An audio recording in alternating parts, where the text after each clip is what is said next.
Salut à toi. Aujourd'hui, on parle d'un des outils les plus sous-estimés mais pourtant fondamentaux dans le monde de l'investissement, les obligations. Cette vidéo, c'est ta carte pour naviguer dans l'univers des titres de créance. On va voir comment fonctionnent les obligations, qui les émet, pourquoi elles peuvent être encore plus fiables que les actions et dans quel cas tu risques de perdre de l'argent. Reste jusqu'au bout pour éviter les pièges des rendements trop beaux pour être vrais, comprendre les risques de défaut et savoir choisir les bonnes obligations pour ton portefeuille. Pense à liker et à t'abonner pour soutenir la chaîne. C'est quoi une obligation?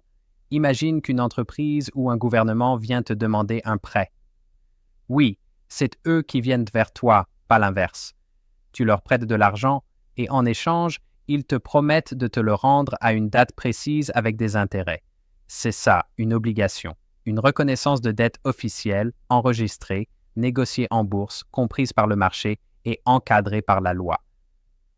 En gros, elle dit « La personne qui détient ce papier nous a prêté de l'argent et on s'engage à le lui rendre avec les intérêts. » Les obligations, ce n'est pas juste du papier timbré, c'est toute une classe d'actifs à part entière. Elles sont émises par des gouvernements, des municipalités, des entreprises et même des organisations internationales. Chaque émission est une décision stratégique. Ou trouver des fonds pour construire une route, lancer un nouveau produit, voire financer une guerre. Oui, les obligations ont servi à financer les plus grands conflits de l'histoire. Par exemple, les obligations de guerre américaines pendant la Seconde Guerre mondiale ont fait partie d'une vraie campagne patriotique. Mais restons positifs. Revenons à la théorie. Une obligation a une valeur nominale, c'est le montant que l'émetteur promet de te rembourser à l'échéance. En général, c'est 1 000 $. Il y a aussi d'autres infos importantes. La date d'émission, la date d'échéance, le taux du coupon et la fréquence des paiements. Le coupon, c'est les intérêts que tu touches pendant que tu détiens l'obligation. Rejoins notre chaîne Telegram. On y partage les annonces de nouvelles vidéos et d'articles. Tu trouveras le lien dans la description ou dans le premier commentaire. Là, ça devient vraiment intéressant. Si tu achètes une obligation sur le marché secondaire, son prix peut être différent de sa valeur nominale. Tu peux payer 1 037 $ pour une obligation qui vaut 1 000. Pourquoi? Parce que le marché la considère comme très sûre ou parce que son coupon est élevé. À l'inverse, tu peux en acheter une pour 970 $, peut-être parce que les taux d'intérêt ont monté ou que l'émetteur inquiète.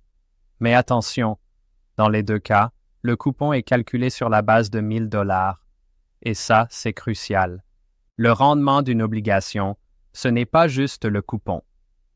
Si tu l'achètes en dessous de sa valeur nominale et que tu touches quand même les 1 000 $ à la fin, tu fais un bénéfice sur la différence. C'est ce qu'on appelle le rendement à l'échéance. C'est l'indicateur le plus fiable pour comparer les obligations entre elles. Il prend en compte les intérêts, le prix d'achat et la durée restante. Encore un point important, les intérêts courus ou intérêts accumulés. Je t'explique simplement, les coupons sont versés tous les 6 mois.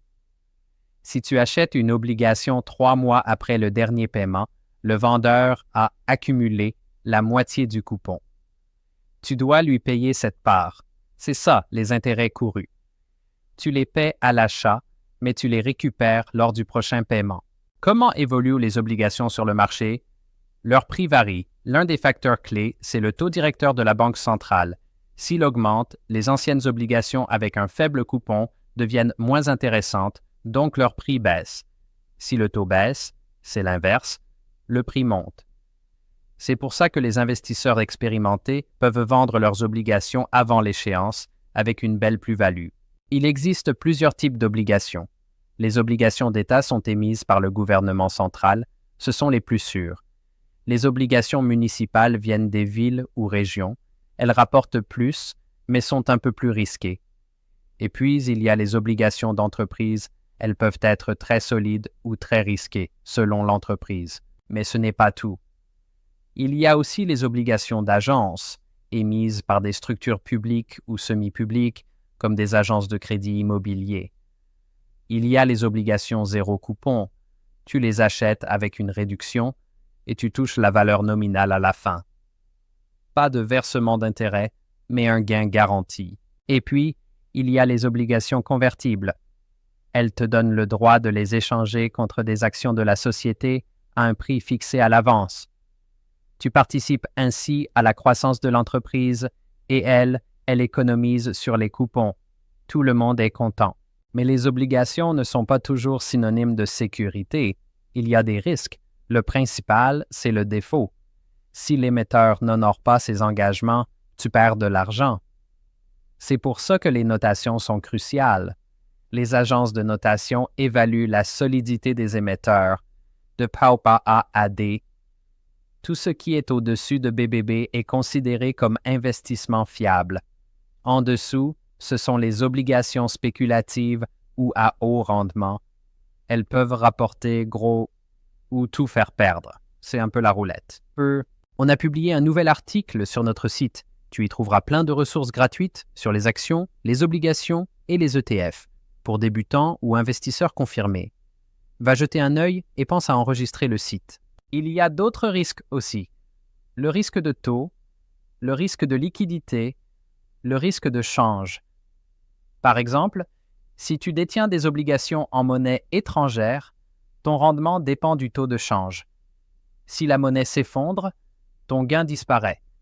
Ou si tu veux vendre mais qu'il n'y a pas d'acheteur, c'est le risque de liquidité. Passons à la pratique. Comment choisir une obligation?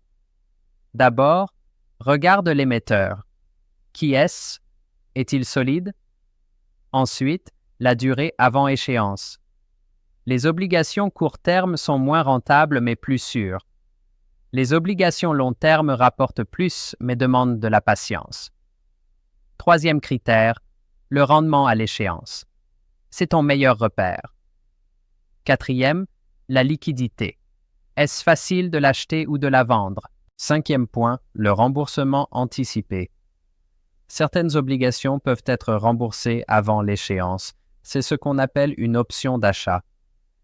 Elle peut être volontaire ou imposée. Parfois, une entreprise décide, on arrête de payer les intérêts, voici la valeur nominale, au revoir. Si tu rates cette date, tu peux te retrouver avec une obligation qui ne paie presque plus rien. Les obligations, ce n'est pas juste pour gagner de l'argent, c'est un outil stratégique. Tu peux les utiliser pour stabiliser ton portefeuille, générer des revenus passifs ou te couvrir contre certains risques. Les fonds de pension, les banques, les hedge funds, les utilisent tous. Elles se négocient comme les actions. Elles montent, elles descendent. Mais à la différence des actions, tu sais à l'avance combien tu toucheras si tu vas jusqu'au bout. Et pour finir, les obligations sont une brique essentielle de l'architecture financière mondiale. Sans elles, pas de budget public, pas de croissance d'entreprise, pas de marché boursier comme on le connaît. Elles alimentent l'économie, offrent de la stabilité aux investisseurs et permettent aux entreprises de grandir. Like la vidéo et abonne-toi à la chaîne. Tu peux aussi soutenir notre travail via notre page de contribution. Lien dans la description ou dans le commentaire épinglé.